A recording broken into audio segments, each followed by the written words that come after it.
শুরু করছি মহান আল্লাহর নামে। লুকমান আলাইহিসসালাম এর দৃষ্টান্তের অনুসরণ।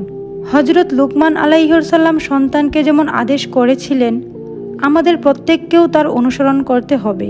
হযরত লুকমান আলাইহিসসালাম তার ছেলেকে যা বলেছিলেন তা আল কুরআনে এভাবে এসেছে, স্মরণ করো যখন লুকমান উপদেশ ছলে তার পুত্রকে বলেছিল, হে বৎস, মহান আল্লাহ তাআলার সঙ্গে কাউকে শরিক করো না, নিশ্চয়ই শিরক মারাত্মক জুলুম।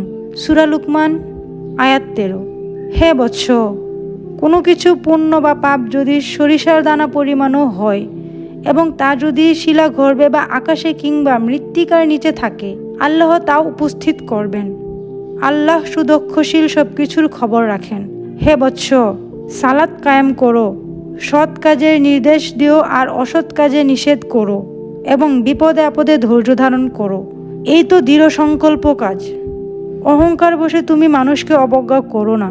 তুমি পদচারণায় মধ্যবর্তীতা অবলম্বন করো এবং তোমার কণ্ঠস্বর নিচু করো।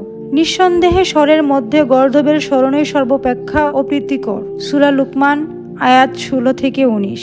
সন্তান সন্ততির প্রতি পিতামাতার দায় দায়িত্বের বিপরীতে আল কুরআন সন্তানকে পিতামাতার প্রতি দায়িত্ব কর্তব্য পালনের নির্দেশ দিয়েছেন।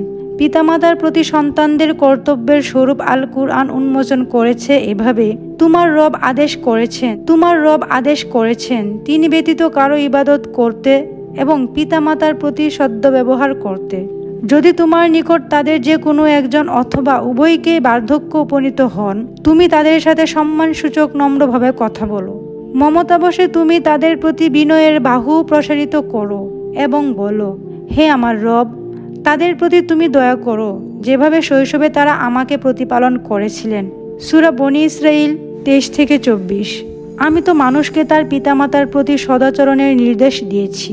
জননী সন্তানকে কষ্টের পর কষ্ট বরণ করে গর্ভে ধারণ করে এবং তার দুধ ছাড়ানো হয় 2 বৎসরে। সুতরাং আমার প্রতিও তোমার পিতামাতার প্রতি কৃতজ্ঞ হও, প্রত্যাবর্তন তো আমারই নিকট। সূরা লুকমান আয়াত 14। আল কুরআন এভাবে পিতামাতার প্রতি দায়িত্ব পালনকে প্রত্যেক সন্তানের জন্য বাধ্যতামূলক করে দিয়েছেন। উভয়ের প্রতি কৃতজ্ঞ হতে আদেশ করেছে। লক্ষণীয় যে জননীর বিশেষ ভূমিকার দিকে ইঙ্গিত করে আল কুরআন পরোক্ষভাবে যেন জননীর প্রতি অধিকার কৃতজ্ঞ হওয়ার জন্য সন্তানের প্রতি আদেশ দান করেছে।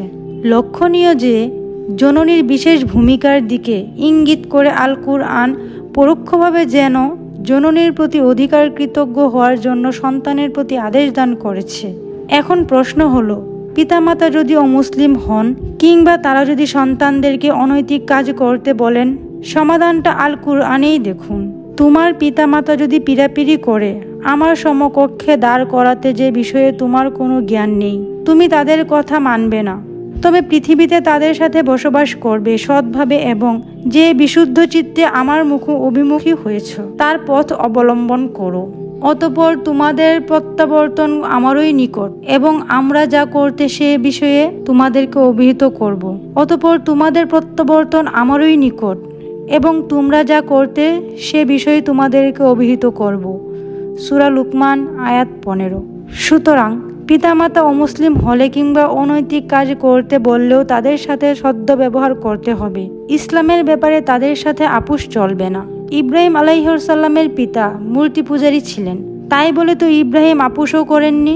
আর নূহ আলাইহিসসালামের ছেলে মুশরিক হয়েও তিনি কিন্তু তাকে শেষ মুহূর্ত পর্যন্ত ইসলামের দাওয়াত দিয়েছিলেন। পুত্র স্নেহে অন্ধ হয়ে ইসলামের ব্যাপারে কোনো আপোষ করেননি। সব দিক মিলিয়ে আল কুরআন মানুষের জন্য একটি ভারসাম্যপূর্ণ সামাজিক জীবন উপহার দিয়েছে। পরিবারের প্রতিটি সদস্যের মর্যাদা, অধিকার ও কর্তব্য নির্ধারণ করেছে এবং মানুষের সামগ্রিক কল্যাণের নিশ্চয়তা দিয়েছে।